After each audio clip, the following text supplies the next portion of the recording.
بسم اللہ الرحمن الرحیم۔ ابو حنیفہ حدیثوں سے تھے بے خبر، اس کے قائل کو شرم و حیا چاہیے۔ صلی اللہ رسول الکریم، اما بعد۔ ناظرین کرام، 19 اکتوبر 2012 بروز جمعۃ المبارک اڈا پینسرا جنگ روڈ پر رانا منظور ناظم صاحب کے ڈیرے پر بھینس کی قربانی کے موضوع پر غیر مقلدین سے مناظرہ ہوا، جو کہ 3 بجے وقت مقررہ پر طے تھا، لیکن غیر مقلدین اپنی عادت کے ہاتھوں مجبور یا کیا وجہ ہے مناظرہ گاہ میں وقت پر نہیں پہنچ سکے، تقریباً 2 گھنٹے لیٹ پہنچے۔ جب وہاں پہنچے تو باہر کھڑے ہو گئے، ساتھی فون کر رہے ہیں جنہوں نے مناظرہ کروایا، کہتے جی ہم آ رہے ہیں، ہم روڈ پر ہیں، ہم ادھر سے آ رہے ہیں، ہم ادھر سے آ رہے ہیں، ہمارے ساتھی جمعہ پڑھ کے آ رہے ہیں، ادھر چلے گئے، ادھر چلے گئے۔ تو جب ہمارے ساتھی ڈیرے سے باہر نکلے تو وہ باہر کھڑے تھے، انہوں نے اگر بتایا کہ باہر تو وہ کھڑے ہیں کتابیں لے کر، تو پھر ساتھی جا کر ان کو لے کر آئے۔ تو ان میں جب آئے تو وقت چونکہ مختصر تھا اور دیر ہو رہی تھی ساتھیوں کو، کئی ساتھی تو وہاں جو مناظرہ دیکھنے آئے انہوں نے سمجھا کہ پتہ نہیں بات ہو گئی یا نہیں ہو گئی، تو واپس چلے گئے۔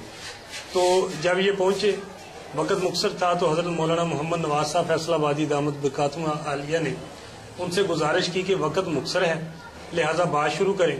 تو ان کا جنہوں نے مناظرہ کرنا تھا وہ تو موجود تھا، لیکن انہوں نے جھوٹ بولا جی ہمارے مولانا صاحب ابھی آ رہے ہیں، تو جب وہ آئیں گے تو پھر بات کرتے ہیں۔ تو پھر ایک مولوی صاحب آئے ہیں، مولوی صاحب بھی حکیم صاحب تھے کوئی، وہ آ کر بیٹھ گئے ہیں۔ تو جو پہلے آئے تھے انہوں نے بات شروع کی۔ جب بات شروع ہوئی اس میں جو دلائل چلے ہماری طرف سے، جو بات ان کی تھی وہ بھی آپ مناظرے میں اس کو ملاحظہ فرمائیں گے، لیکن جو ہم نے اپنے دلائل کا خلاصہ ہے وہ آپ کے سامنے رکھ دیں تاکہ آپ کو مناظرہ دیکھنے میں سمجھنے میں آسانی ہو۔ دیکھیں جی، ہم نے مناظرے کے اندر قرآن پاک کی آیت سورۃ الحج سے بہیمۃ الانعام پیش کی، جس میں اللہ تعالیٰ کا حکم ہے کہ بہیمۃ الانعام قربانی کے ذبح کیے جائیں۔ تو بہیمہ کہتے ہیں 4 پاؤں چوپائے کو، 4 پاؤں والے جانور کو۔ انعام کہتے ہیں جو گھر میں گوشت اور دودھ کے لیے حلال جانور کو پالا جاتا ہے، پالتو جانور۔ تو جس طرح گائے پالتو جانور ہے، 4 پائے والی ہے، اسی طرح بھینس بھی پالتو ہے اور چوپائے میں ہے، یہ بہیمۃ الانعام میں داخل ہے۔ اور ہم نے انہی کے ترجمۃ القرآن جو ان کے ایک جید عالم دین مولانا ثناء اللہ امر تصریح کا ہے، اور اس کے اوپر حاشیہ بھی ان کے جید علماء کرام کا ہے، اس سے ہم نے ثابت کیا کہ بھینس بھی اس میں داخل ہے۔ تو اس کے بعد ہم نے قرآن کی آیت سے پیش کیا جس میں جس طرح 8 جانوروں کا ذکر ہے، اسی طرح بکر گائے جس کو بکر کہا جاتا ہے عربی میں، تو ہم نے لغت سے اور اجماع امت سے ثابت کیا کہ بھینس گائے کی ہی ایک قسم ہے۔ اور اس کے اوپر ہم نے فتاوی ابن تیمیہ جس کی جلد 25 ہے اس سے ہم نے پیش کیا کہ علامہ ابن منذر رحمۃ اللہ علیہ نے اجماع نقل کیا ہے کہ بھینس جو ہے گائے کی ہی ایک قسم ہے۔ یہ علامہ ابن تیمیہ ان کے ہاں بڑے جید ہیں اور جن کو یہ بڑا معتبر سمجھتے ہیں، انہوں نے بھی اس کے اوپر ابن منذر رحمۃ اللہ علیہ کا اجماع نقل کیا کہ بھینس گائے کی ہی ایک قسم ہے۔ تو ہم نے قرآن سے بھی ثابت کیا کہ بھینس بہیمۃ الانعام میں شامل ہے، اور اجماع امت سے ثابت کیا کہ بھینس گائے کی ہی ایک قسم ہے۔ جس طرح گائے کی قربانی جائز ہے اسی طرح بھینس کی بھی قربانی جائز ہے، لیکن یہ اس کا انکار نہ کر سکے، بس ادھر ادھر کی ہوائیاں اڑاتے رہے۔ پھر ہم نے اس کے بعد انہوں نے حدیث پیش کی کہ نبی صلی اللہ علیہ وسلم نے فرمایا کہ مسنہ ذبح کیا جائے۔ تو ہم نے کہا کہ حدیث تم نے پیش کی ہے مسنہ ذبح کیا جائے، تو بھینس بھی مسینہ ہے. جس طرح گائے اپنی عمر پوری کرتی ہے، جوان ہوتی ہے اور اس کے آگے کے 2 دانت گر جاتے ہیں، یہ اس کے جوان ہونے کی، مسینہ ہونے کی علامت ہے. اسی طرح بھینس بھی مسینہ ہوتی ہے، اپنی عمر پوری کرتی ہے اور اس کے آگے کے 2 دانت گر جاتے ہیں. تو وہاں پہ موجود جتنے لوگ تھے، دیہاتی تھے جو بھینسوں کو پالتے ہیں گھروں میں، ہم نے ان سے سوال کیا کہ بتائیں جی بھینس کے دانت گرتے ہیں کہ نہیں گرتے ہیں؟ تو انہوں نے سب نے کہا کہ جی گرتے ہیں. اس کے اوپر یہ خاصا پریشان ہوئے اس بات کو پیش کر کے. حالانکہ یہ حدیث ہم نے بھی اپنی طرف سے پیش کرنی تھی، لیکن انہوں نے پہلے پیش کر دی. تو ہماری دلیل انہوں نے پیش کی جو جس کو پنجابی کہتے اپنے پیر سے اپنی کہاڑی مار لی.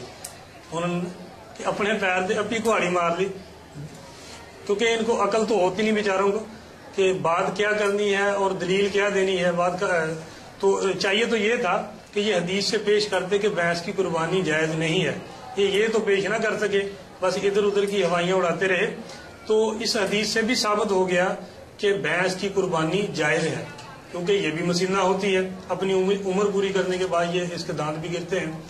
تو اس کے بعد ہم نے ان سے سوال کیا کہ بھئی جس طرح تم ہم سے مطالبہ کرتے ہو کہ بھئی نبی صلی اللہ علیہ وسلم نے بھینس ذبح نہیں کی، اس لیے اس کی قربانی جائز نہیں. یہ بھی ان کا عجیب ہی اصول ہے کہ جی نبی صلی اللہ علیہ وسلم نے ذبح نہیں کی تو اس کی قربانی جائز نہیں. تو ہم نے سوال اٹھایا کہ بھئی اگر نبی صلی اللہ علیہ وسلم نے بھینس ذبح نہیں کی تو آپ کے اصول کے مطابق اس کی قربانی جائز نہیں. جس طرح ہمارے علاقے میں ریڈ سندھی گائے، ساہیوال نسل کی گائے، آسٹریلیا نسل کی گائے پائی جاتی ہیں، آیا یہ نبی صلی اللہ علیہ وسلم نے ذبح کی؟ نبی صلی اللہ علیہ وسلم سے ان کی قربانی ثابت ہے؟ اگر ثابت ہے تو ہمیں دکھا دیں حدیث، تاکہ ہم آپ کے موقف کی تائید کریں کہ بھئی واقعی بھی نبی صلی اللہ علیہ وسلم نے جن کو ذبح کیا ہے ان کی تو جائز ہے، جس کو ذبح نہیں کیا اس کی جائز نہیں. حالانکہ اور یہ نہیں دکھا سکے اس بات کو کہ نبی صلی اللہ علیہ وسلم نے ریڈ سندھی گائے، ساہیوال نسل کی گائے، آسٹریلیا نسل کی گائے ذبح کی ہو. حالانکہ اس وقت آپ صلی اللہ علیہ وسلم نے جو ذبح کی ہوگی گائے وہ تو عربی نسل کی تھی. ہمارے ہاں عربی نسل کی گائے پائی ہی نہیں جاتی، تو ہم کیسے یہ وہ گائے ذبح کرے جو نبی صلی اللہ علیہ وسلم نے ذبح کی ہے؟ تو اس کا بھی وہ دکھا نہ سکے حدیث سے. تو پھر چاہیے تو یہ تھا کہ یہ اعلان کر دے کہ بھئی جس طرح بھینس نبی صلی اللہ علیہ وسلم سے ثابت نہیں، اسی طرح ریڈ سندھی گائے، ساہیوال نسل اور آسٹریلیا نسل کی گائے بھی نبی صلی اللہ علیہ وسلم سے ثابت نہیں، لہذا ان کی بھی قربانی جائز نہیں. آئندہ جو یہ قربانی کرے گا اس کی قربانی نہیں ہوگی. ان کو تو یہ چاہیے کہ یہ بھی اعلان کرے نا کہ بھئی یہ جو ہمارے ہاں گائے پائی جاتی ہے یہ اس وقت نبی صلی اللہ علیہ وسلم کے دور میں نہیں تھی، لہذا اس کی بھی قربانی جائز نہیں ہے. تو اس کے بعد ہم نے ان کے اوپر ہم نے اپنی پہلی ٹرم میں اعتراض کیا تھا کہ گائے کی حلت، بھینس کی حلت کس دلیل سے ثابت ہے؟ جس دلیل سے بھینس کی حلت ثابت ہے اسی دلیل سے دلائل سے بھینس کی قربانی بھی جائز ہوگی. تو اس کا بھی یہ جواب نہ دے سکے. حالانکہ وہاں پہ موجود رانا منظور صاحب ناظم جن کے ڈیرے پر مناظرہ ہوا، جن کو ان لوگوں نے پریشان کیا، جنہوں نے مناظرہ کروایا، انہوں نے بھی پھر ہمارا اعتراض دہرایا کہ بھئی ہمیں بتائیں. ہم رانا منظور صاحب نے کہا کہ ہم سوال کر سکتے ہیں نا دونوں سے اور آپ سے جو اس کی قربانی کو ناجائز کہتے ہیں کہ بھئی اس کی ہم گوشت کھاتے ہیں، ہم حالات میں ہم دودھ پیتے ہیں، اس کا دودھ حلال کہاں سے ثابت ہے؟ اس کا گوشت کا حلال ہونا کہاں سے ثابت ہے؟ اور یہ بھی غیر مقلدین پیش نہ کر سکے، اس سے بھی یہ عاجز ہے. لہذا ان کو چاہیے کہ آئندہ بھینس کا گوشت بھی نہ کھائیں اور بھینس کا دودھ بھی نہ پیے، بلکہ اپنی مساجد میں بڑے اسپیکر کھول کر اعلان کریں کہ بھینس کا گوشت بھی کھانا جائز نہیں، بھینس کا دودھ پینا بھی جائز نہیں، کیونکہ یہ نبی صلی اللہ علیہ وسلم سے ثابت نہیں ہے. تو پھر آگے چل کر انہوں نے کہا کہ گھوڑا حلال ہے، اس کی قربانی کی جائے، آپ لوگ کریں. ہمیں الٹا چور کوتوال کو ڈانٹے، حالانکہ ان کی کتابوں میں لکھا کہ گھوڑے کی قربانی جائز ہے، گھوڑا حلال جانور ہے. ہمارے نزدیک تو گھوڑا حرام ہے.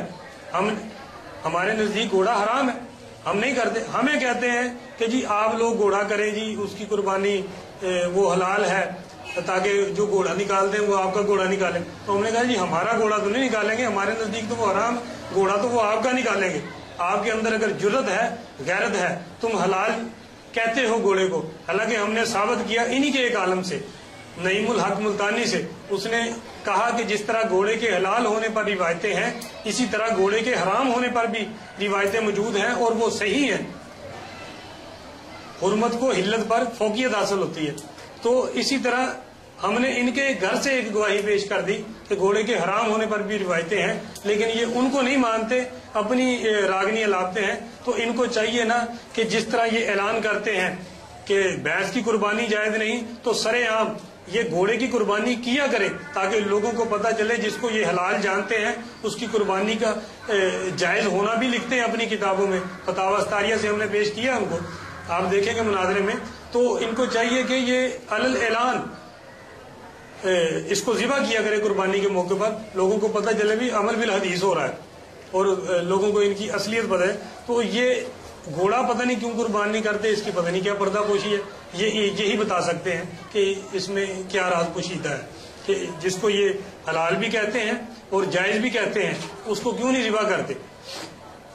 تو اسی طرح ہم نے پھر ایک اعتراض ان کے اوپر یہ کیا کہ پوری امت کا اجماع ہے کہ زکوٰۃ کے مسئلے پر بھینس کو گائے کی قسم شمار کیا جائے گا، اور پوری امت میں غیر مقلدین بھی شامل ہیں، یہ بھی کہتے ہیں کہ زکوٰۃ کے مسئلے میں بھینس جو ہے گائے کی ہی ایک قسم شمار کی جائے گی۔ حالانکہ حدیث میں گائے کی زکوٰۃ کا ذکر تو ہے، لیکن بھینس کی زکوٰۃ کا ذکر نہیں ہے، لیکن یہ پتہ نہیں کیوں کرتے ہیں۔ ان کو بھی چاہیے کہ یہ بھی مسئلہ چھوڑ دیں۔ جب ہم نے یہ بات کی تو کہنے لگے کہ نہیں، یہ موضوع سے نکل رہے ہیں، بات ادھر کی ادھر کی الجھا رہے ہیں، یہ ختم مبس کرنا ہے۔ حالانکہ ہمارا ارادہ یہ نہیں تھا، ہم نے ان کے اوپر اعتراض کیا اور اس کو اپنی دلیل بنایا کہ حدیث کے اندر بکری کی زکوٰۃ کا ذکر ہے، دمبے کی زکوٰۃ کا ذکر نہیں۔ تمام امت دمبے کو بکری کی قسم شمار کر کے اس کی زکوٰۃ کے جواز کی قائل ہے، اسی طرح گائے کی زکوٰۃ کا ذکر حدیث میں ہے، اور پوری امت جس کے اندر غیر مقلدین بھی شامل ہیں اور یہ بھینس کی زکوٰۃ وصول کرتے ہیں اور اس کے جواز کے قائل ہیں۔ کیوں؟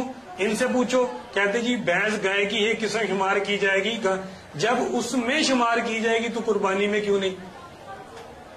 اس میں شمار کی جائے گی تو یہ تو ہم نے ان سے سوال یہ کیا تھا دلیل، تو یہ انہوں نے شور مچایا بات کو بگاڑنے کے لیے۔ دیکھیں یہ موضوع سے ہٹ رہے ہیں، ہم موضوع سے نہیں ہٹ رہے تھے، ہم نے اس کو اپنی دلیل بنایا تھا کہ جی اس میں مانتے ہو تو اس میں کیوں نہیں مانتے، وجہ فرق بیان کیا جائے، لیکن انہوں نے کوئی فرق بیان نہیں کیا اس کے اوپر بھی۔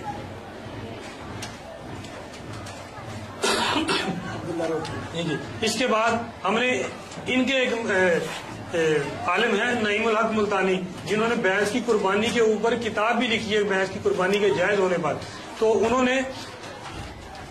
نے بھی یہ چیلنج کیا ہے، ہم نے بھی چیلنج دہرایا اپنے مناظرے میں، اور پھر دہراتے ہیں کہ غیر مقلدو، عبداللہ روپڑی سے پہلے تم اپنے کسی ایک عالم دین کا، اپنے کسی اکابر ایک عالم دین کا حوالہ پیش کر دو جس نے عبداللہ روپڑی سے پہلے بھینس کی قربانی کے ناجائز ہونے کا فتویٰ دیا ہو۔ لیکن غیر مقلدین اس بات پہ بھی عاجز ہیں اور رہیں گے کہ انہوں نے یہ بھی نہ پیش کر سکے کہ عبداللہ روپڑی سے پہلے کسی غیر مقلد نے بھینس کی قربانی کا انکار کیا ہو۔ تو اسی طرح آگے انہوں نے پھر ایک اور شور ڈالا کہ جی حدیث سے دکھائیں بھینس کا ذکر، حدیث سے دکھائیں۔ تو ہم نے یہ ہمارے پاس فتاوی علماء حدیث ہے جو انہی کے مکتبہ صحاب الحدیث سے شائع ہوئی ہے، جس کی جلد نمبر 13 ہے۔ اس سے ہم نے ایک پیش کی الجاموس فی الاضحیہ عن سبع، یعنی بھینس قربانی میں 7 کی طرف سے شمار ہے۔ تو ہم نے اس حدیث کو پیش کیا فتاوی علماء حدیث سے، تو انہوں نے شور مچایا کہ جی اصل حدیث اصل کتاب سے دکھائیں، اصل کتاب سے دکھائیں، اصل کتاب سے دکھائیں۔ آپ لوگوں نے جھوٹ بولا نبی پر، ہم نے کہا کہ بھی ہم نے جھوٹ نہیں بولا، اگر جھوٹ بولا ہوگا تو تمہارے علماء نے بولا ہے۔ کہتے جی کہ نبی پر جھوٹ بولا یہ لانتیوں کا کام ہے۔ ہم نے کہا کہ ہم نے نہیں بولا، ہم نے تو دکھایا ہے تمہیں کہ تمہارے گھر کی گواہی ہے، تمہارے اپنے علماء نے لکھا ہے کہ بھینس کی قربانی میں 7 حصے ہیں، اور اس کو انہوں نے حدیث نبی صلی اللہ علیہ وسلم سے پیش کیا ہے۔ تو اگر جھوٹ بولا ہوگا تو انہوں نے بولا ہوگا نا، تو لانتی ہوئے تو یہ ہوئے۔ ہم نے مجمع میں مناظرے کے اندر ان سے کہا کہ اگر لعنت کرنی ہے تو ان کے اوپر کرو، تو ہمیں پتہ چلے کہ بھی تم پکے اہل حدیث ہو، پکے غیر مقلد ہو کہ جو کسی کو بھی نہیں چھوڑتے. تو لیکن انہوں نے اس پر بھی کوئی ایکشن نہ لیا اور اپنے علماء سے بھی کے اوپر لعنت نہ کی، جس سے ثابت ہوا یہ کچھ نہ کچھ تو اپنے علماء کی ان کے دل میں کوئی حیثیت ہے، قدر ہے، تو ان کو چاہیے تھا کہ اس کے اوپر کچھ بات کر دے. تو پھر ہم نے جو پیش کی تو آئندہ یہ شور مچا سکتے ہیں، کہہ سکتے ہیں کہ دیکھیں جی ہمارے علماء نے جو یہ حدیث لکھی ہے اس کے نیچے حاشیے میں انہوں نے لکھ دیا ہے کہ یہ حدیث ضعیف ہے، یہ کنز الامال میں ہے، فلانا ہے، فلاں ہے. تو اپنا علامہ جلال الدین سیوطی رحمۃ اللہ علیہ نے اس کو ضعیف کہا. تو ہم نے کہا یہ تمہاری تحقیق تو نہیں، یہ تو علامہ جلال الدین سیوطی رحمۃ اللہ علیہ کی تحقیق ہے جس کے اوپر تم نے اعتماد کیا. جب تم نے ان کی تحقیق پر اعتماد کیا تو یہ تو تقلید ہے، اور تقلید تمہارے نزدیک جائز نہیں، شرک ہے. تو تم نے اس کو جو ضعیف نقل کیا ان کی تقلید ہے تو تم خود مشرک بن گئے. تمہیں تو چاہیے تھا کہ وہ اپنی تحقیق پیش کرتے. تو اس کا بھی ہم جواب دیتے جائیں کہ انہوں نے کہا اگر آئندہ یہ کہیں کہ یہ حدیث ضعیف ہے، ہمارے علماء نے نیچے لکھ دیا، تو انہوں نے لکھا ہے حدیث کے الفاظ سنیں، الجاموس فی العزیتی عن سبع، یہ الفاظ انہوں نے نقل کیے ہیں. تو اس کے اوپر اگر ذوف ہوگا بھی تو ان الفاظ کے اوپر ہوگا نا. تو ہم نے جو اصل کتاب سے آپ پیش کر دیتے ہیں کہ اصل کتاب یہ ہمارے ہاتھ میں مسند الفردوس ہے جس کی دوسری جلد ہے، اس کا صفحہ نمبر 124 ہے. اس کے اوپر حضرت علی رضی اللہ عنہ سے حدیث ہے الجاموس تجزی عن سبع فی العزیہ. تو اگر ذوف ہوگا تو اس کے اوپر ہوگا. ہم نے جو پیش کیا ہے اس کے اوپر تو کوئی ذوف نہیں ہے، اس کے اوپر تو کسی نے کوئی اعتراض نہیں کیا.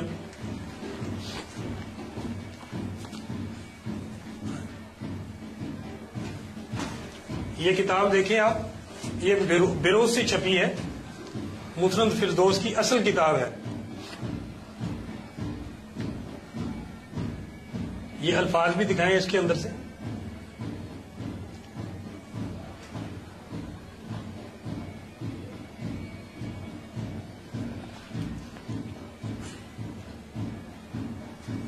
نیچے جلد نمبر نیچے ہوگا، نیچے یہ دیکھیں، یہ 2 نمبر جلد ہے.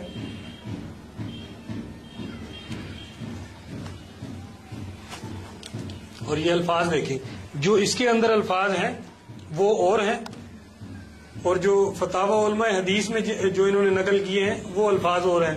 زمین آسمان کا فرق ہے. اگر ضعیف ہوں گے تو یہ حدیث ضعیف ہوگی، وہ جو ہم نے حضرت علی سے پیش کی ہے وہ ضعیف نہیں ہے. اس کے اوپر کسی نے کوئی ذوف، اس کے ضعیف ہونے پر کسی نے کوئی بات نہیں کی، اور نہ ان کے علماء کے نزدیک یہ حدیث ضعیف ہوگی.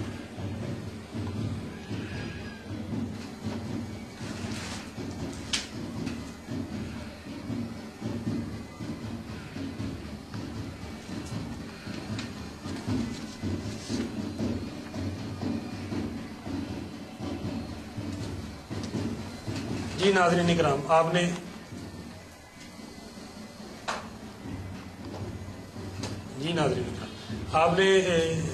جو میں نے مناظرے کا خلاصہ آپ کے سامنے پیش کر دیا ہے. آپ آئندہ مناظرہ دیکھیں گے تو انشاءاللہ تعالی آپ کو مزہ بھی آئے گا غیر مقلدین کی ذلت میں شکست پہ، اور ان کی جو وہ حواس باختہ ہوئے ان کے چہرے جو بھی اترے ہوئے تھے.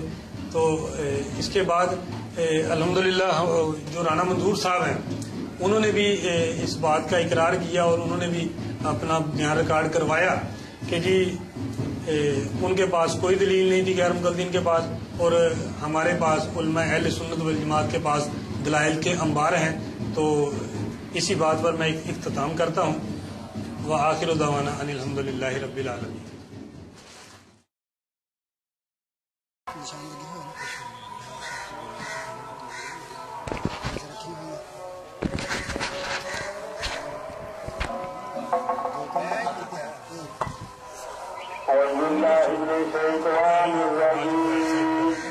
بسم اللہ الرحمن الرحیم. الصلاۃ والسلام علیک یا سیدی یا رسول اللہ وعلی آلک وصحبک یا حبیب اللہ. الصلاۃ والسلام علیک یا نبی اللہ وعلی آلک وصحبک یا محمد رسول اللہ اللہ اکبر یا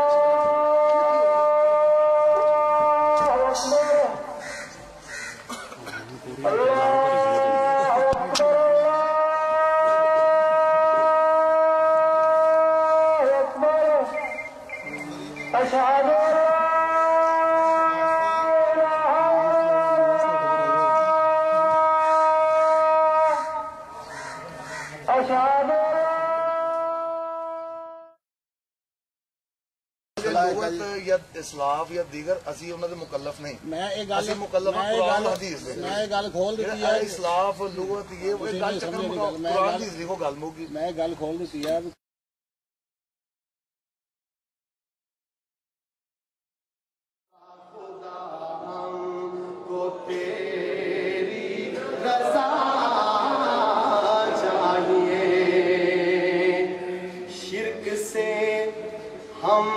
ہمیشہ ہی بچتے رہیں شرک سے ہم ہمیشہ ہی بچتے رہیں شرک سے ہم ہمیشہ ہی بچتے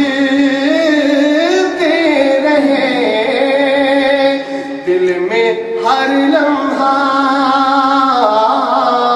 دل میں ہر لمحہ خوف خدا چاہیے کہ اہل سنت والجماعت کے ہاں قرآن و حدیث اور اجماع بھی دلیل ہے اجماع امت کو دلیل نہ بنانا اہل بدعت معتزلہ اور شیعہ حضرات کا موقف ہے ٹھیک ہے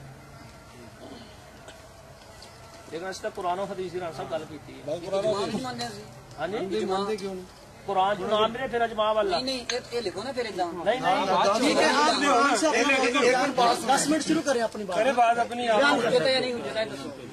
بیان کریں 10 منٹ اپنا موقع 10 منٹ شروع کریے شروع کریے نا ایسے بولتے ہیں 10 منٹ شروع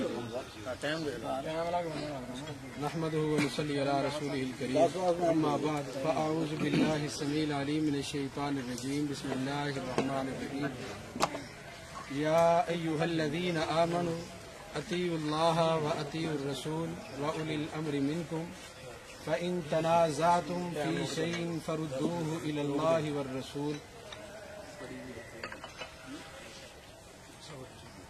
اللهم صل على محمد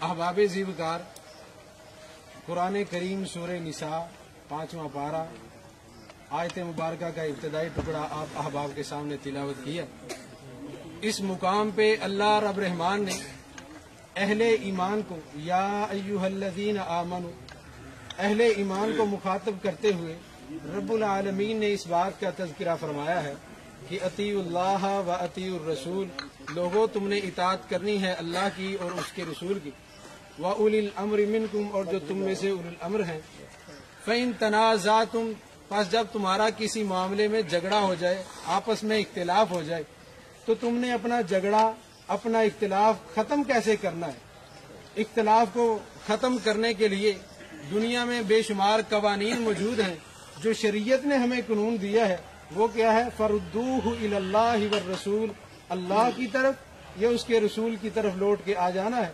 اللہ اور اس کے رسول کی طرف آنے سے تمہیں ہوگا کیا کہ رب العالمین تمہارا یہ اختلاف ختم فرما دیں گے کہ تمہارے اختلاف کا فیصلہ مل جائے گا تمہیں اللہ رب العالمین اس کے بارے میں کیا فیصلہ دیتے ہیں یا قرآن کریم کے بعد نبی علیہ الصلوۃ والسلام کی زبان اطہر سے آپ کے بارے میں کیا فیصلہ صادر ہوتا ہے تو قرآن و حدیث نے جو قربانی کے موقع پہ جانور ذبح کرنے کا حکم دیا ہے مولانا نے جیسا کہ لکھ کے دیا ہے کہ قرآن اور حدیث ہم نے بھی لکھ کے دیا ہے قرآن اور حدیث سے ہی ہم اپنا اختلاف ختم کرنا چاہتے ہیں اگر قرآن کریم کی ایک آیت مقدسہ نبی علیہ الصلوۃ والسلام کے فرامین میں سے صرف ایک فرمان یا نبی علیہ الصلوۃ والسلام کے اعمال میں سے ایک عمل کہ نبی علیہ السلام نے بھینس کٹا یا کٹی بھینس کی قربانی نبی علیہ السلام نے کی ہو یا نبی علیہ السلام کے بعد آپ کے صحابہ میں سے ہی کسی نے کی ہو، بس سندے صحیح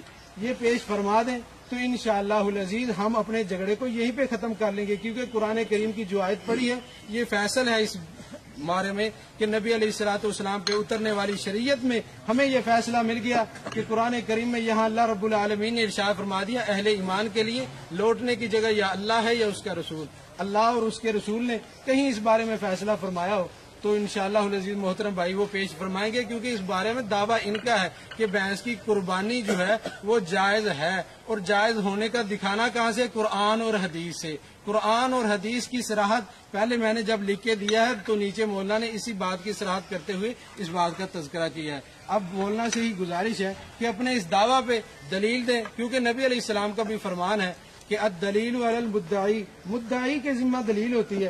جو انہوں نے دعویٰ کیا ہے کہ ہم بھینس کو قرآن سے ثابت کریں گے، نبی پاک کے فرمان سے ثابت کریں گے، یہ ثابت فرما دیں، ہم انشاءاللہ العزیز یہیں پہ ان کے سامنے وہی اپنا کاغذ واپس لے کے اس پہ نیچے شکست لکھ کے دے دیں گے، اور آپ بھائیوں کے سامنے بھی اس بات سے موقف سے رجوع کر لیں گے کہ انشاءاللہ العزیز ہم قرآن اور حدیث کو ماننے والے ہیں۔ جہاں پہ قرآن کریم کی آیت مقدسہ آ گئی، نبی علیہ السلام کا فرمان آ گیا، ہم اپنی بات کو ختم کر دیں گے۔ ہم چونکہ چنانچہ فلاں نے یہ لکھا، فلاں نے وہ لکھا، فلاں نے ایسے کہا، ہم اس ایسی باتوں کے تو قائل ہی نہیں ہے۔ ان باتوں سے اختلاف بڑھتا ہے، کم نہیں ہوتا۔ اختلاف بڑھانے کے لیے میں اپنے علماء کو پیش کرنا شروع کر دوں، میرے فلاں مولوی صاحب نے لکھا ہے کہ بھینس کی قربانی جائز ہی نہیں، یہ مولانا دکھانا شروع کر دیں، میرے فلاں مولوی صاحب نے لکھا ہے کہ جناب بھینس کی قربانی جائز ہے، اور آگے اس سے بحث کو بڑھاتے چلے جائیں، اپنے موقف کو دلیل کو ثابت کرنے کے لیے اپنے گھر کے علماء کی گواہیاں وہ دیتے چلے جائیں، میں اپنے گھر کی گواہیاں دیتا چلا جاؤں، ایسے بات نہیں ختم ہوگی۔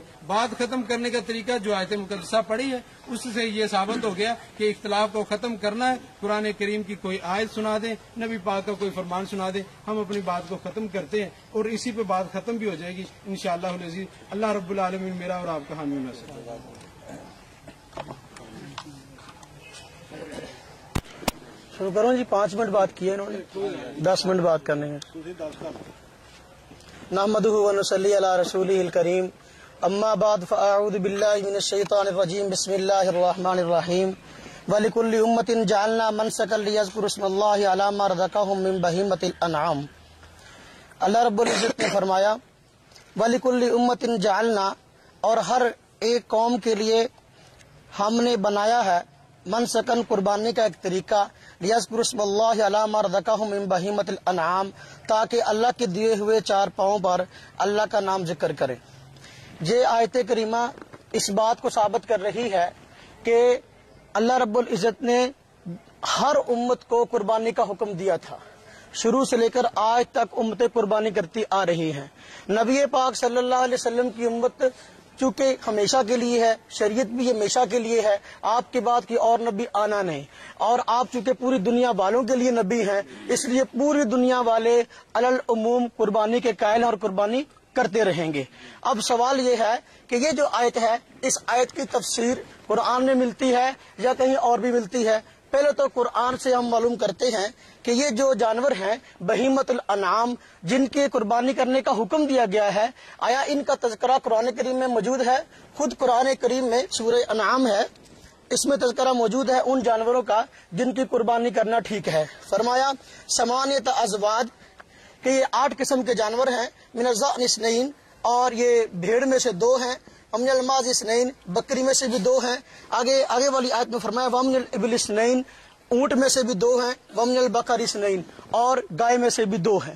اب یہاں یہ بات آ گئی کہ 4 قسم کے جانور، ان میں مذکر اور مؤنث ملا کے 8 ہوئے، ان کی قربانی اللہ رب العزت کے ہاں مقبول ہے، ان کی قربانی کرنا جائز ہے۔ اب یہاں 8 قسم کے جانوروں کی قربانی جائز قرار دی گئی ہے۔ ان جانوروں میں جن کی قربانی جائز ہے، بکر کا لفظ آیا ہے۔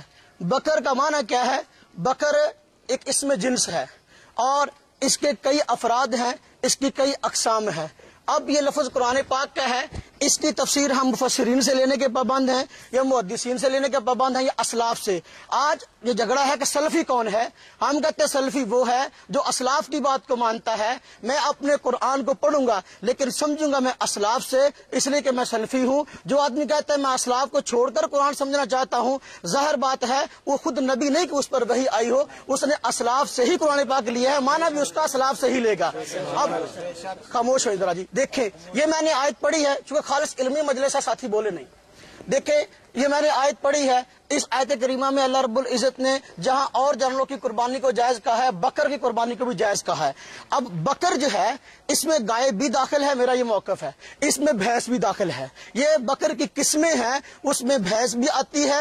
یہ اہل عرب کہتے ہیں چونکہ قرآن پاک عربی میں اترا. اللہ رب العزت فرماتے ہیں ہم نے اس قرآن کو عربی زبان میں اتارا ہے. اب ہم عربوں سے پوچھتے ہیں، مفسرین محدثین فقہا سے پوچھتے ہیں کہ جی یہ جو بکر ہے یہ کس کی جنس ہے؟ بھینس ہے. یہ جو بکر جو ہے جنس ہے، اس کے افراد کون کون سے ہیں؟ کیا بھینس اس کا فرد ہے یا نہیں ہے؟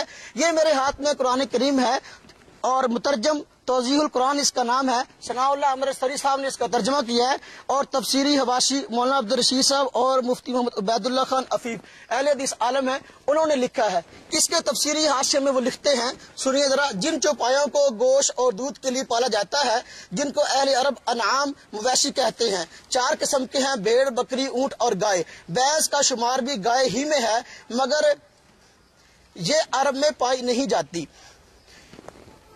اہل حدیث عالم کہہ رہے ہیں بھینس کا شمار بھی گائے ہی میں ہے، وہ گائے ہی کی ایک قسم ہے. اب دیکھیں میں اسی بات پہ حوالے پیش کرنا چاہتا ہوں کہ گائے جو ہے اسی کی ایک قسم ہے بھینس. یہ دیکھیں میرے ہاتھ میں کتاب ہے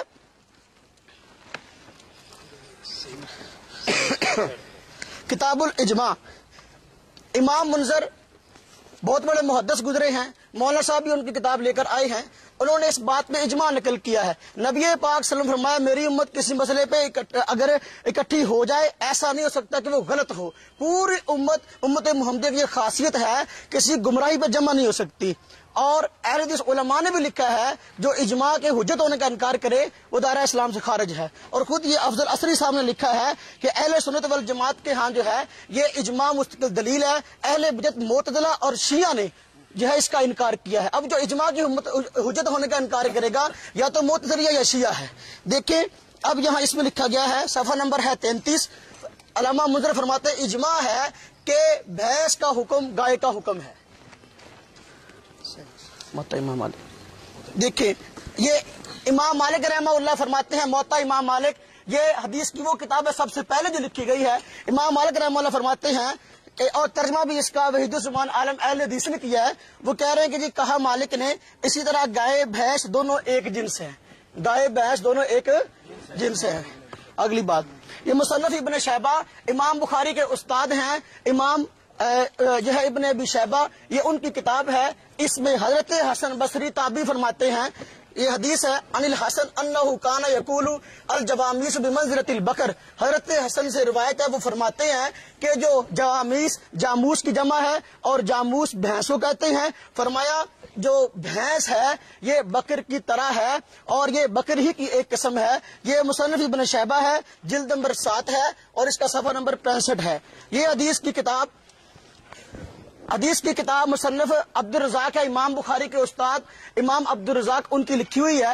اس کتاب میں بھی کہا گیا وتحسب الجوامیس مع البقر کہ زکوٰۃ کے معاملہ میں جو ہے اس کو بھینسوں کو شمار کیا جائے گا بکر یعنی گائے کے ساتھ.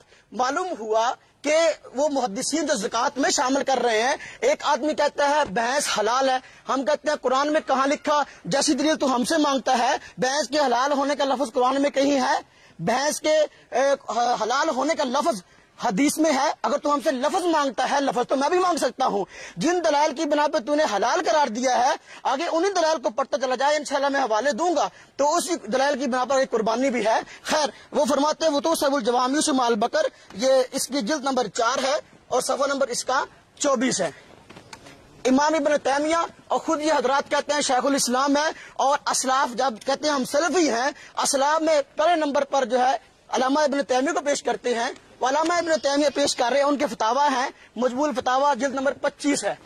اس میں لکھا گیا ہے الجوامیس بمنزلۃ البقری حقا ابن المنذر فیہ الاجماع کہ گائے جو ہے وہ اپنا بھینس جو ہے وہ گائے کے ہی مرتبہ میں ہے، اور اس بات کو علامہ ابن منذر نے کتاب الاجماع میں نقل کیا، جس کا میں نے پہلے حوالہ دیا۔ معلوم ہو یہ بہت معتبر کتاب ہے، علامہ ابن تیمیہ جیسا بھی مصنف اس کتاب کا حوالہ دے رہا ہے، پرانے بزرگ ہیں محدث۔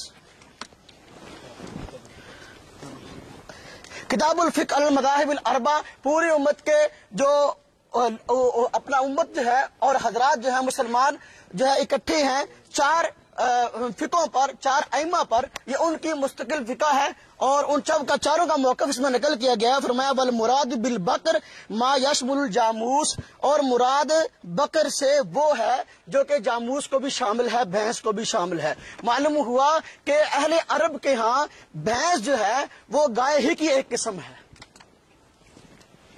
یہ کتاب میرے ہاتھ میں کتاب المبسوط علامہ سرخسی کی ہے، اس میں فرمایا گیا والجوامیس بمنزلۃ البقر، گائے جو ہے وہ بھینس جو ہے وہ گائے ہی کے مرتبہ میں ہے۔ حیات الحیوان یہ کتاب ہے، اگر میں اسلاف کو چھوڑ کر کہوں میں سلفی بھی ہوں اور میں دین کو سمجھنا بھی چاہتا ہوں اور میں اسلاف کو ٹھکرا دوں، بھئی قرآن مجھ پہ نہیں اترا، حدیث مجھ پہ نہیں اتری، میں نے اسلاف سے لی ہے کتاب۔ بھئی امام بخاری اسلاف میں سے ہے نا، امام ترمذی اسلاف میں سے ہے نا، جن کے میں حوالے دے رہا ہوں اسلاف میں سے ہے نا۔ اب میں سلفی تو اپنے آپ کو کہوں، لیکن میں کہوں میں اسلاف کی بات کو نہیں مانتا، ظاہر بات ہے پھر یہ بات مشکوک ہے۔ یہ کتاب الحیوان میں بات لکھی گئی ہے، یہ علامہ دمیری جو ہے اس میں لکھا گیا گائے کی چند قسمیں ہوتی ہیں، اس کی ایک قسم جاموس یعنی بھینس کہلاتی ہے، یہ سب سے زیادہ دودھ دیتی ہے، اس کا جسم سب سے بڑا ہوتا ہے۔ امام جاہز کہتے ہیں کہ بھینس گائے کی قسموں کی گویا بھیڑ ہوتی ہے، جس طرح بکری ہے اس بھیڑ اس کی ایک قسم ہے، دمبا اس کی ایک قسم ہے۔ حدیث میں بکری کی زکوٰۃ تو آئی ہے، بھیڑ اور دمبے کی زکوٰۃ نہیں آئی، حالانکہ یہ حضرات بھیڑ اور دمبے کی زکوٰۃ لیتے ہیں۔ میں کہتا ہوں اگر یہ مسئلہ بیان کرتے ہو کیا زکوٰۃ میں سے ایک باب نکال کے دکھا سکتے ہو جہاں آیا ہو کہ بھئی بھیڑ ہے اس پر یہ زکوٰۃ ہے، دمبا اس پر یہ زکوٰۃ ہے؟ کیوں شمار کرتے ہو کہ جی یہ بکری کی ایک قسم ہے؟ یہاں ہم بھی کہتے ہیں بھئی بھینس جو ہے گائے ہی کی ایک قسم ہے، اور کتاب الحیوان میں جلد نمبر اس کی 1 ہے، اور اس کا حوالہ جو ہے 400 صفحہ نمبر 439 ہے۔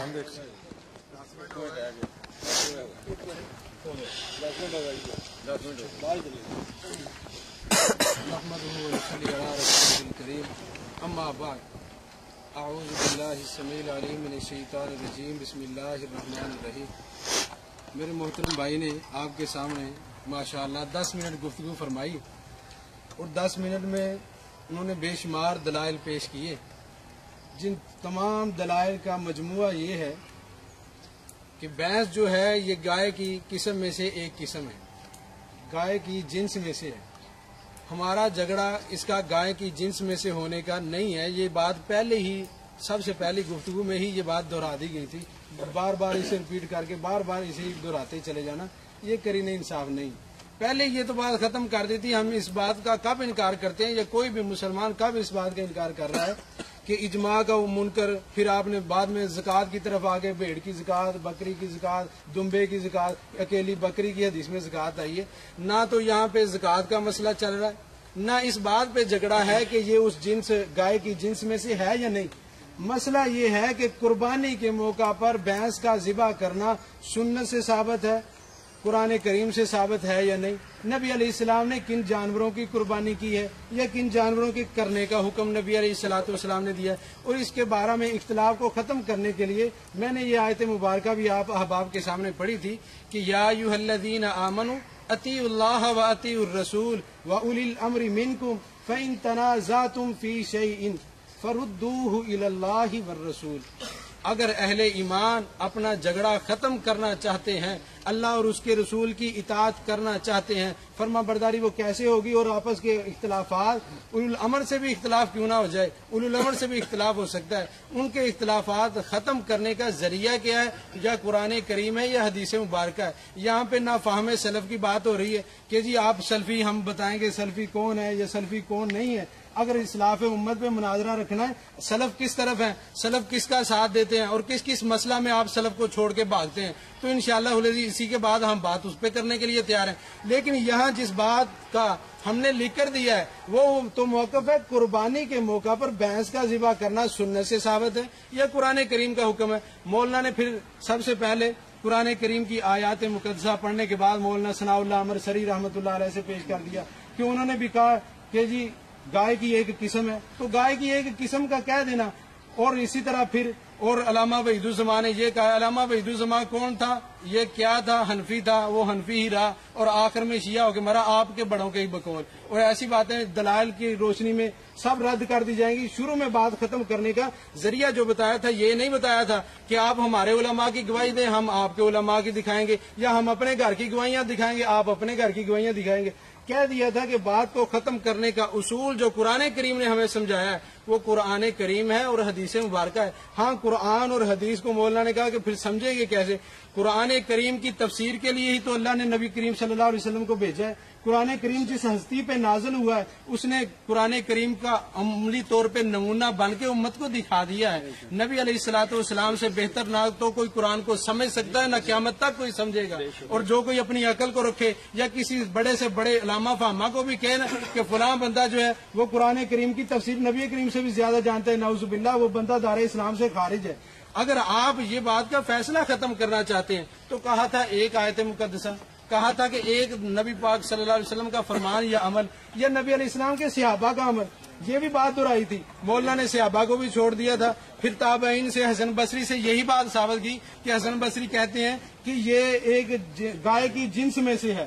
تو گائے کی جنس میں سے ہونے کا تو پہلے اختلاف کہاں ہے بھائی؟ اختلاف جس مسئلے پہ ہے اس مسئلہ پہ مولانا نے اپنی 10 منٹ کی گفتگو میں ایک بھی دلیل نہیں پیش کی۔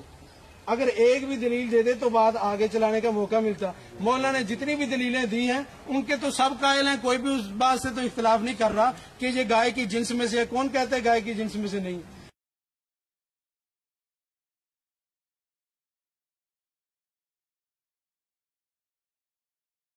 جتنی بھی دلیلیں دی ہیں ان کے تو سب قائل ہیں، کوئی بھی اس بات سے تو اختلاف نہیں کر رہا کہ یہ گائے کی جنس میں سے ہے۔ کون کہتا ہے گائے کی جنس میں سے نہیں؟ پھر زکوٰۃ کا معاملہ، اگر زکوٰۃ کا معاملہ ہے، آپ کہتے ہیں کہ زکوٰۃ دکھائیں جی، دمبے کی زکوٰۃ دکھائیں، فلاں دکھائیں، وہ بھائی اگر زکوٰۃ پہ آپ کا شوق ہے تو اس پہ بعد میں بات کر لیتے ہیں۔ اگر آپ کو زکوٰۃ کا نہیں پتا کہ کس میں سے زکوٰۃ دینی ہے اور کس میں سے نہیں دینی تو ہم انشاءاللہ اس بارے میں بتائیں گے آپ کو۔ ہر بار جو سوال کریں گے اس کی تسلی بخش جواب بھی ملے گا۔ لیکن موضوع جس پہ بات ہو رہی ہے وہ یہ ہے کہ آیا قرآن کریم یا حدیث نبی کریم صلی اللہ علیہ وسلم میں اس بات کا کہیں تذکرہ اور ثبوت ملتا ہے کہ کسی نے بھینس کی قربانی نبی علیہ السلام نے کی ہو، آپ کے صحابہ میں سے کسی نے کی ہو، یا قرآن کریم میں کوئی حکم آیا ہو؟ ادروائز اگر یہ حکم نہیں ہے تو پھر کیوں امت کو مجبور کر رہے ہیں؟ اور وہ جانور موجود ہیں جو نبی علیہ السلام نے کیے ہیں اور ان کی قربانی مسنون ہے، سنت طریقے پہ عمل کرنے سے کیوں امت کو روک رہے ہیں؟ تو اسی پہ عمل ہونا چاہیے نا جس کو نبی علیہ الصلوۃ والسلام نے ذبح کیا۔ اب آئیے نبی علیہ الصلوۃ والسلام نے حکم بھی دیا۔ حضرت جابر رضی اللہ تعالی عنہ اس حدیث مبارکہ کے راوی ہیں اور بیان کرتے ہیں کہ نبی علیہ الصلوۃ والسلام نے ارشاد فرمایا لا تذبحوا الا مسنہ الا ان یعصر علیکم فتذبحوا جزاۃ من الظأن، رواہ مسلم۔ فرماتے ہیں حضرت جابر رضی اللہ تعالی عنہ کہ نبی علیہ الصلوۃ والسلام نے ہمیں حکم دیا کہ آپ نے مسنہ ذبح کرنا ہے، دو دانت جس کے گر کے دودھ کے 2 دانت گرنے کے بعد دوبارہ اگ آئے، اس جانور کی آپ نے قربانی کرنی ہے بکری کے جانور میں سے۔ اور جب یہ آپ کو نہ ملے تو پھر بھیڑ کا 1 سالہ جزا جو ہے وہ آپ قربانی کے موقع پہ کر سکتے ہیں۔ اور آئیے نبی علیہ السلام نے اور کن کن جانوروں کی قربانی کی ہے تو اس بارے میں بھی حضرت ابن عمر رضی اللہ تعالی عنہما فرماتے ہیں نبی کریم صلی اللہ علیہ وسلم قال کان نبی صلی اللہ علیہ وسلم یذبح وینحر بالمصلی، رواہ البخاری۔ حضرت ابن عمر فرماتے ہیں کہ رسول اللہ صلی اللہ علیہ وسلم عید گاہ میں ذبح کرتے، نہر کرتے، کسے؟ اونٹ کو نہر کرتے، ذبح کرتے۔ کہاں؟ عید گاہ میں، تمام صحابہ اکرام کے سامنے کہ یہ کرنا میری سنت ہے۔ اگر نبی علیہ السلام نے کسی موقع پہ کوئی صحابی بیان کر دے آپ نے بھینس کو ذبح کیا، پھر مولانا نے یہ اپنی ٹرن میں خود تسلیم کر لیا ہے کہ یہ اہل عرب کے ہاں نہیں پائی جاتی نبی علیہ الصلوۃ والسلام کے دور میں۔ مولانا ثناء اللہ عمر سری کا جو انہوں نے حوالہ پیش کیا، حوالہ بھی ہمارے گھر کا، پڑھ بھی خود رہے ہیں اور پھنس بھی اسی میں خود رہے ہیں کہ انہوں نے کہہ دیا ہے کہ یہ اہل عرب کے نزدیک یہ نہیں پائی جاتی، لیکن اہل عرب کی لغت میں یہ ہے، لغت میں اس کا ثبوت ہے۔ بھائی قرآن اور حدیث سے ثبوت مانگا ہے، قرآن اور حدیث سے ثبوت مانگنا کوئی جرم نہیں ہے۔ نبی علیہ الصلوۃ والسلام سے اور آپ کے صحابہ سے جب سوال ہوتا نا، نبی علیہ السلام وحی کے ذریعے بتا دیتے، اور نبی علیہ السلام سے سوال ہوا اور پھر اسی طرح صحابہ کرام پہلے رکھتے قرآن کریم، پھر نبی علیہ السلام کا فرمان۔ حضرت براء بن عازب رضی اللہ تعالی عنہ سے تابعی نے سوال کیا، پوچھتے ہیں کہ نبی علیہ الصلوۃ والسلام نے کن جانوروں کی قربانی سے منع کیا ہے، تو انہوں نے کیا فرمایا تھا؟ اللہ اکبر، اتنی پیاری حدیث ہے، فرمانے لگے کہ میری نہ تو انگلیاں نبی علیہ الصلوۃ والسلام کی انگلیوں جیسی ہیں، نہ میری انگلیوں کے پورے نبی علیہ الصلوۃ والسلام کے پوروں جیسے ہیں، میں تو ان سے کہیں زیادہ ہیج ہوں۔ میں بتاتا ہوں نبی پاک نے اشارہ کر کے کہا تھا یہ 4 انگلیوں کا، کہ ان 4 جانوروں کی قربانی جائز نہیں ہے۔ پھر انہوں نے وہ عیب جانوروں کے گنوائے کہ یہ اگرچہ جانور جو ثابت ہیں سنت میں ان میں بھی یہ عیب ہوں تو ان کی قربانی جائز نہیں ہے۔ ادروائز جب پہلے مولانا نے پہلی ٹرم میں یہ بھی بات کہی تھی، لکھنے سے پہلے ہی مولانا نے یہ بات بھی کہی تھی کہ پہلے آپ اس کی نفی دکھا دیں، آپ نفی دکھا دیں، کیونکہ آپ کا موقف ہے کہ یہ اس کی قربانی کرنا جائز نہیں ہے، آپ نفی دکھا دیں۔ مولانا پہلے ثبوت ہوتا ہے، بعد میں اس کے رد کے اندر نفی ہوتی ہے۔ اگر آپ یہی بات اپناتے ہیں نا کہ نہیں یہ ثبوت کے بغیر ہی کوئی بات ثبوت دے نہ دے ہم اس پہ نفی کا حکم لگا دیتے ہیں، تو شیعہ جو اذان دیتے ہیں، اذان میں اضافہ کرتے ہیں، سبھی نے اذان سنی ہوگی، اگر ان سے کوئی کہے بھائی اپنی اذان کا ثبوت دکھاؤ، قرآن کریم سے دکھاؤ، حدیث مبارکہ سے دکھاؤ، وہ کہے آپ منع دکھا دیں، کہیں لکھی ہوئی ہے ہماری اذان منع؟ ہم کہیں گے منع کیا، پہلے اپنی بات کا ثبوت تو دو، اپنی بات تم ثابت تو کر دو قرآن حدیث سے، ہم ثبوت پھر آپ کا دیکھیں گے کہ آیا کہ قرآن کریم اور حدیث مبارکہ میں ہے، نہیں ہوگا ہم رد کر دیں گے۔ تو اسی طرح مولانا سے گزارش یہ ہے، ہمارے بڑوں کے حوالے، چھوٹوں کے حوالے، فلاں نے یہ لکھا ہے، فلاں نے یہ لکھا ہے، زکوٰۃ کے معاملہ میں یہ ہوگا، یہ ہوگا، یہ ساری باتیں بعد کی ہیں۔ بات تو صرف یہ ہے کہ بھینس کی قربانی جو ہے، قربانی کے موقع پر حدیث پڑھ کے سنا دیں کہ جہاں پہ یہ بات ثابت ہوتی ہو، نبی علیہ السلام نے قربانی کی ہو، آپ کے صحابہ میں سے کسی نے کی ہو، یا قرآن کریم میں کوئی آیت اتری ہو، تو انشاءاللہ اسی بات پہ ہم نے کہا ہے جیسا کہ شروع میں کہ ہم فوری طور پہ شکست لکھ کے دے دیں گے اور اپنے موقف سے رجوع کر لیں گے، اور پھر اسی طرح ٹائم ہو گیا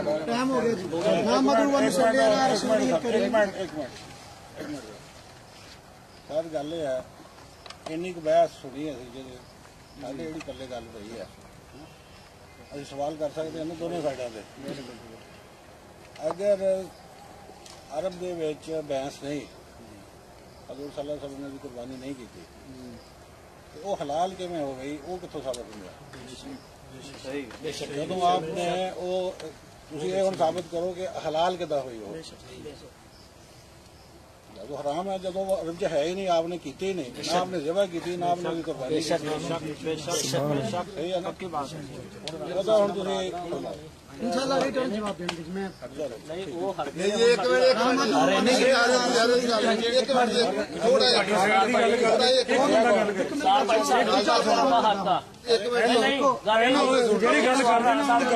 جج بیٹھے نے ٹھیک ہے نہیں یہ سوال سانو جج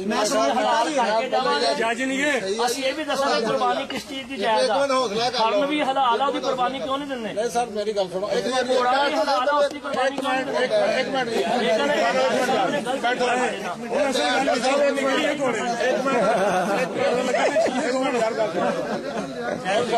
میری گل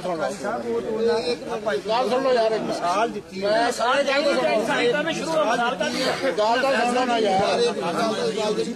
اس گل کا کلمہ پڑھ کے کہنا لا الہ الا محمد رسول اللہ میں نیوٹل ہو کے بیٹھا سی اور میں جیڑی بھی مطلب بات سی ان لئی منن لئی تیار سی لیکن اتنے تھوڑا جہا سانو ابہام پیدا ہویا کہ یہ ہے ہی نہیں سی عرب دے وچ اس گل تسی مانتے ہیں بھی یہ حلال ہے وہ حلال پھر کداں ہو گئی وہ بس ثابت کر دیں بس تسی ایک منٹ ٹھیک ہے جی